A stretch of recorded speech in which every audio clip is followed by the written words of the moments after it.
قصتنا بتبدأ في أعماق دياماندرا، سجن زي الحصن. ميتشيكو مالاندرو بتتسلل وسط الضلمة وبتسيب زنزانتها فاضية، ولما ضابط مش واخد باله بيعمل تفتيش روتيني بيكتشف إنها مش موجودة، فبيحصل زعر وجرس الإنذار بيضرب. الحراس بيجروا ناحية ضجيج السجناء المضطرب، وفي وسط الفوضى دي ميتشيكو بتهجم على واحد من الحراس وبتسرق مسدسه. وبره حدود سجنها ميتشيكو بتهرب بيأس ناحية هليكوبتر. الرصاص بيترقص في الهواء وهي بتفجر غضبها على اللي بيطاردوها، وفي الآخر الهليكوبتر بتتدمر وبتتصدم بتوربينة رياح ضغط. في نفس الوقت في ضباب الصبح الهادي هانا مورينوس بترجع للكنيسة اللي بقت زي بيتها. ثقل حياتها بيوجع قلبها وهي بتحضر أومليت لعيلتها المتبنية القاسية بإيدين بيترعشوا وبتقدم الأكل لأهلها. بس أبوها اللي متبنيها بيشوف البيض محروق ومن غير رحمة بيرمي الأكل وبيأمر هانا تبدأ من الأول. لما العيلة بتقعد تاكل الأب المتبني بيقول دعاء، وأخوها المتبني بيستمتع بطريقة مريضة وهو بيرمي الأكل على هانا. وبعيدا عن المشهد القاسي ده ميتشيكو بتتمشى في شوارع مظلمة وبتهجم على راجل متشرد عشان تسرق منه حتة أكل، وهانا بتكون بتفرك الأرضية واختها المتبنية بتمشي ناحيتها وفي عينيها نية وحشة. بضربة شريرة بترمي جلدة للممسحة القذر على هانا، وعشان تحافظ على هدومها هانا بتخرج بره عشان تنشفهم، بس بتلاقي أخوها قاعد فوق شجرة بيرمي عليها كوم حجارة وهي ملهاش أي حماية ومش عارفة تعمل إيه. ولكن في لحظة غريبة إيد هانا بتمسك حجر من الهواء. أخوها مستفز من فشله بينزل من الشجرة وبيركلها ركلة قوية بتخليها تقع على الأرض. ولما بيكتشفوا السجادة المبلولة غضب الأم بيزيد، بس هانا بتقف ككبش فدا، فالأم بتحكم عليها إنها تتحبس في أوضة مهجورة لوحدها. وفي لحظة راحة هانا بتدور على سكينة في الحمام، قلبها تقيل بالهزيمة. وفجأة المية بتقف وبإحساس موجوع بتفتح ستارة الدش وبتلاقي هدومها اختفت وهي لابسة فوطة بس. هانا بتمشي ناحية أوضتها وفجأة الشبح بيظهر قدامها في الممر المظلم. أختها وشها بيتلوي بابتسامة شريرة وهي بتحاول تشد الفوطة من هانا، بس هانا بتقاوم بكل قوتها عشان تحافظ على كرامتها الوحيدة. وللأسف عصوانها بيولع غضب واختها المتبنية بتدفعها بقسوة على السلم الخطر. وفي مكان تاني ميتشيكو بتهجم على بنك وعينيها بتلمع، بتصوب سلاحها على زجاج الكاشير وبتضرب. الدوشة بتجذب انتباه الشرطة اللي بيدخلوا بمسدساتهم وبيحاولوا يوقفوا الجنون ده، لكن ميتشيكو مش من النوع اللي بيستسلم بسهولة، فبتفجر رصاص ناحية الشرطة وبتجبرهم يسيبوا أسلحتهم. وبنظرة باردة ميتشيكو بترجع عينيها للكاشير اللي بيترعب وبتهدد انها تعمل عنف لو ما ملاش شنطتها فلوس، وهي راضية عن اللي نهبته. وميتشيكو في النهاية بتهرب، ولما بتوصل للباب بتلف وبتصوب على شرطي بيطارد، بس المسدس بيعمل كليك ومفيش رصاص، فبتسيب السلاح اللي ما ينفعش وبتهرب. في كنيسة مظلمة ابو هانا بيديها كومة كتب وبيستشهد بفليفتيكوس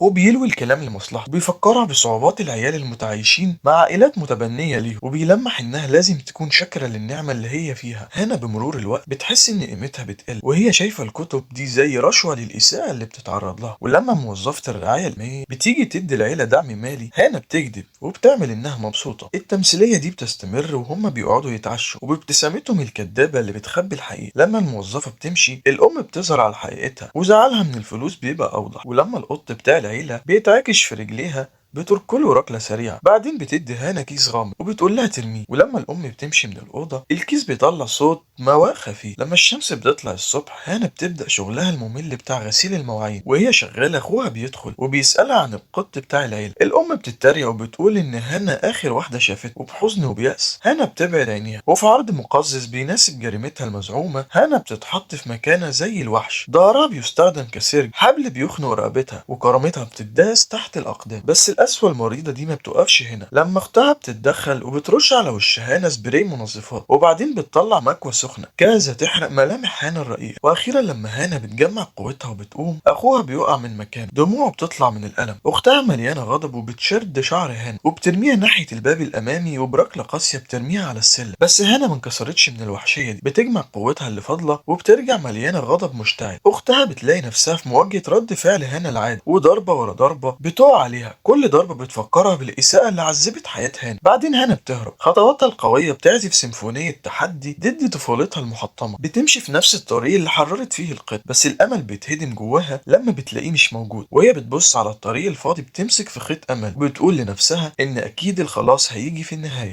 وفجأة زي ما يكون عربية نزلت لها من السما، شاحنة بتظهر على جنب الطريق وشخص بيطلع وبيعتذر عن التأخير. بس للأسف ده كان خيال هانا اليائس، سراب قاسي بيتريق على روحها الضعيف. في الكنيسة المظلمة الأم بتاخد مكالمة مفاجأة من ميتشيكو اللي بتعلن إنها جاية وبتقول إنها أم هانا الحقيقية. الأب بيؤمر مراته تجيب له البندقية، ولما الصبح بيطلع هانا بتحس بوجود السلاح المرعب. الأب بيمسك السلاح وبيؤمر مراته تخبي هانا بعيد عن الأنظار. وفجأة ميتشيكو بتكسر الشباك وهي راكبة موتوسيكل، بتزعق وبتخبط على الترابيزة بعنف. الكل بيشرق والناس واقفة مشلولة. ميتشيكو بتبص في الأوضة وعينيها بتقع على الأخت المتبنية وبتسأل لو هي هانا. الأخت بسرعة بتنكر، فميتشيكو بتحول عينيها وبيستقروا على هانا وبتدرك إن هي مستبعدة. هانا بتلاقي نفسها منجذبة لتاتو ميتشيكو. فوضى بتحصل في المكان لما الأب بيضرب بنار وكل طلقة بتفشل في إصابة الهدف. ميتشيكو ما اتأثرتش بالرصاص وبتسأل هانا سؤال تقيل بكل هدوء. بتسألها لو هي فعلا عايزة تفضل في المكان المهجور ده. المصير في النهاية بيتحدد، وهانا وميتشيكو بيهربوا. هروبهم اليائس بيبقى مطاردة محمومة وصوت صفارات الشرطة وراهم. في فلاش باك لاعتقال ميتشيكو الأول بتلاقي نفسها بتتكلم مع ست كانت بتتريق عليها وبتسميها جامبو. ما كانتش تعرف إن لسانها السليط هيجيب لها بوكس في وشها من الست دي اللي اسمها الحقيقي أتسوكو. خناقة طفولية بتحصل، بنلمح إن عندهم ماضي مشترك وبتتحول لمعركة كاملة. ميتشيكو بتكسب لأن ليها الإيد العليا وبتركل أوتسوكو على الأرض وبتضربها بقسوة لحد ما الحراس بيتدخلوا وهما بيجروا ميتشيكو لزنزانتها. خطواتهم بتتقاطع مع نشرة أخبار على التلفزيون بتحكي عن موت راجل اسمه هيروشي مورينوس. ميتشيكو بتتأثر جدا وبترتجف ساعتها من الحزن. بعدين أتسوكو بتسرع ناحية مكان سرقة قالوا إن ميتشيكو هي اللي عملته وكانت محتجزة رهائن برنين. لما بتوصل أتسوكو بتكتشف إنها ست تانية مش ميتشيكو وبتخلص عليها بسرعة، وبعدها بتعاقبها عشان اتجرأت تقلد ميتشيكو. في سجن دياماندرا أتسوكو بتوري ميتشيكو صورة لهانا وبتسألها لو تعرف البنت دي. ميتشيكو بتبص على الصورة بنظرة طويلة. وفي الوقت الحالي ميتشيكو وهانا بيمشوا على طرف الطريق. الشمس الحارقة بتحرق أجسامهم المرهقة وبنزينهم بيخلص. ساعتها فضول هانا بيخليها عايزة تعرف أكتر عن ميتشيكو، بس أسئلتها بتقابلها إجابات مبهمة. في النهاية ميتشيكو بتقف فجأة وبتطلب من هانا تقعد معاها تحت برج مية كبير، وهناك ميتشيكو بتحكي حقيقة مرعبة وبتقول اسم أبو هانا الغايب هيروشي مورينوس. حنية حزينة بتظهر في كلامها وشوق مرير للراجل اللي سابها ومات، لكن تناقض بيظهر على كلامها وهي بتطلب من هانا تساعدها تدور على راجل ميت رغم ان موته حصل من 3 سنين قبل ميلاد هانا. ولما هانا بتشير للتناقض ده بيضرب وتر حساس عند ميتشيكو اللي بتنفجر غضبها على هانا. وبعدين بتسألها عن عمرها 9 سنين. هانا بتعترف بتردد، وفي حركة جريئة ميتشيكو بتطلب من هانا توريها التاتو، بس هانا بترفض بقوة مصممة تحمي حدود هويتها الضعيفة. وفي محطة بنزين قريبة ميتشيكو بتتخانق مع الكاشير اللي بيشرح ان مفيش بنزين بس في امل صغير في الكلام. بيقول لها ان في بلد قريبة ممكن تشتري منها بنزين، لكن في مشكلة البلد دي تبعد 3 ساعات مشي. ولما بتغرق في الشمس القاسية يأس ميتشيكو بيتملكها وبتهجم على ماكينة بيع بطريقة هستيرية عشان تجيب عصير. هانا ساعتها بتقف مصدومة، عينيها البريئة مفتوحة على وسعها. ولما ميتشيكو بتمدلها العصير هانا بترفض. خلافهم بيزيد وهانا بتعاتب ميتشيكو على السرقة، وفي رد فعل ميتشيكو بترمي العصير بتاعها وبتعترض،